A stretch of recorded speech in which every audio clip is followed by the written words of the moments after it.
She was the most famous woman in the sky, a symbol of courage, a pioneer of possibility, and in 1937, she vanished, leaving behind one of the greatest mysteries in human history.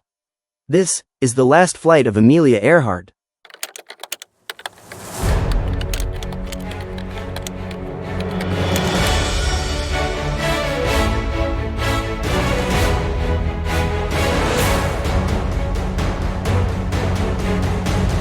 Amelia Earhart was not just an aviator, she was a revolution in motion.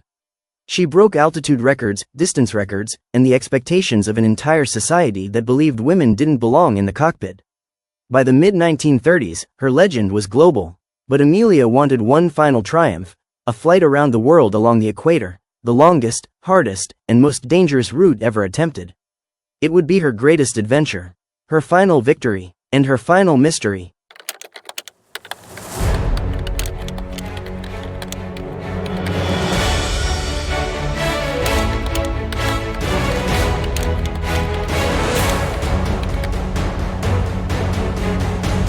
On July 2, 1937, Amelia Earhart and her navigator, Fred Noonan, lifted off from Lae, New Guinea, aboard their Lockheed Electra. The destination, Howland Island, a tiny strip of land in the middle of the Pacific. Barely visible, barely habitable, barely there at all. To reach it, they had to cross 2,556 miles of empty ocean. No landmarks, no backup airstrips, no margin for error. Navigation relied on the stars, the sun, and a radio system plagued with mismatched frequencies, weak signals, and unreliable equipment. Clouds thickened, headwinds slowed them, fuel burned faster than expected, and the Pacific offered nothing but silence.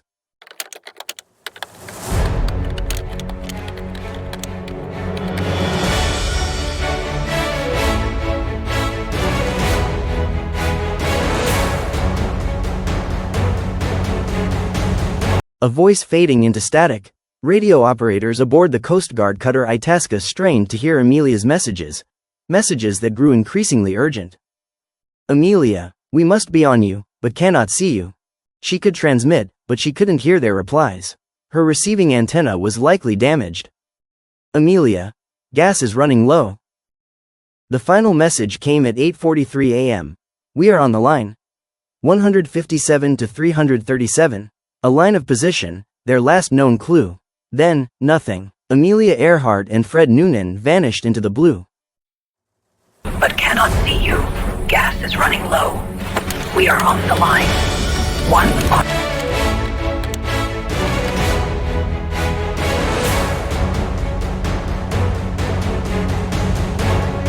Desperation in an ocean of silence.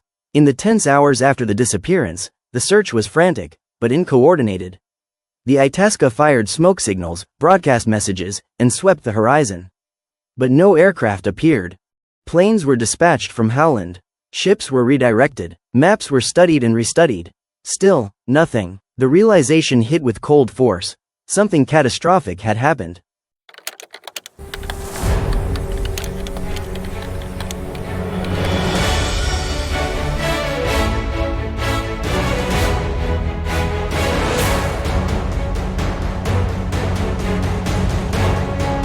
A national effort like no other. When the news reached Washington, President Franklin D. Roosevelt took unprecedented action.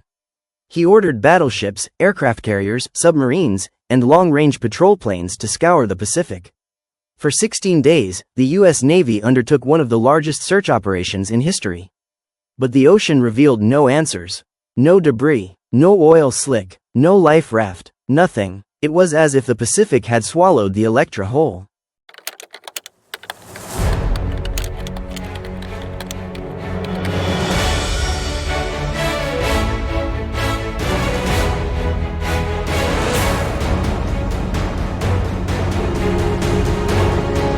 Missed opportunities and false hope. Voices in the static. In the days that followed, radio operators reported faint, mysterious signals. Voices. Distress calls. Uncertain Morse code. Some believed they heard Amelia herself. But none of the signals could be confirmed. Misinterpretations spread. Time was wasted. Search grids grew wider, then hopelessly wide. The ocean is vast, and hope is fragile. Crash End Ascensions. The simple explanation, they ran out of fuel and crashed at sink. Where an island to deep thousands.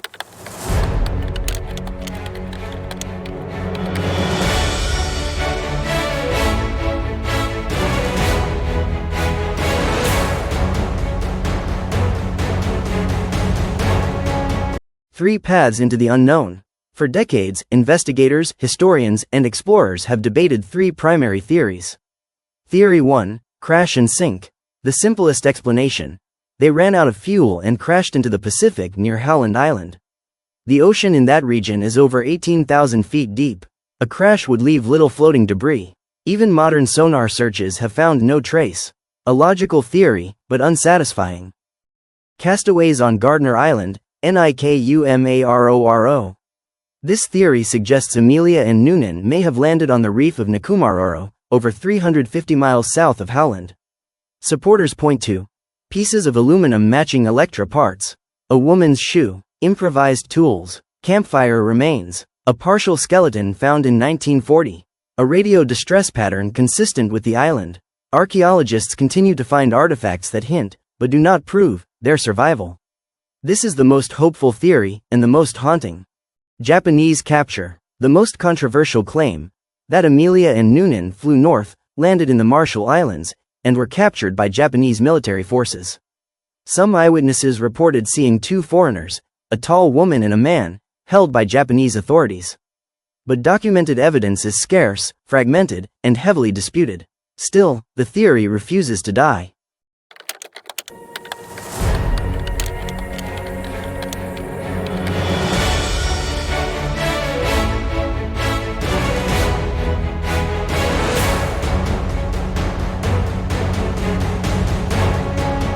Searching the deep with 21st-century tools. Even today, the quest continues. Sonar scans and deep-sea dives. Multi-million-dollar expeditions have scanned the seabed near Howland Island. Using high-resolution sonar, autonomous drones, and deep-sea submersibles. Dozens of possible targets have been identified, none confirmed. The ocean keeps its secrets well. Archaeological digs and DNA analysis. On Nikumaroro, researchers sift through coral, sand, and forgotten history. Fragments of metal, buttons, bones, personal items. Every discovery brings excitement, followed by uncertainty. DNA testing has yet to produce a conclusive match. But the search continues with relentless hope. The allure of the unknown. Why do we still search? Because the mystery invites us to imagine, to explore, to hope. Amelia Earhart's disappearance is more than a historical question. It is a symbol of humanity's endless curiosity. More than just a mystery. Amelia Earhart's life did not end with her disappearance. Her legacy transcends the mystery. She shattered barriers. She redefined courage. She became a beacon for women in aviation, leadership, and exploration. Her story continues to inspire millions, not because she vanished, but because she dared. The Recase first. Theories clash, and it's when we make the retains with less content.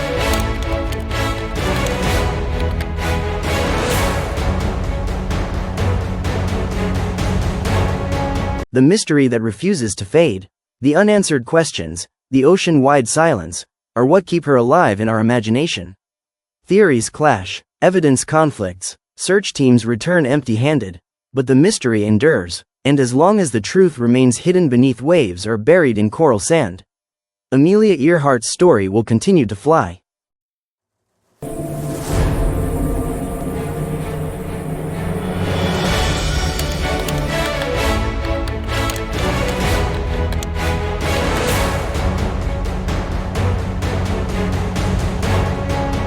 A final reflection. Will we ever know what happened? Maybe someday. Through a piece of wreckage, a bone fragment, a signal from the deep. Or maybe the Pacific will keep her secret forever. Some stories are not meant to be solved. Some legends live because of the mystery, not in spite of it. And Amelia Earhart, pilot, pioneer, dreamer, remains one of them.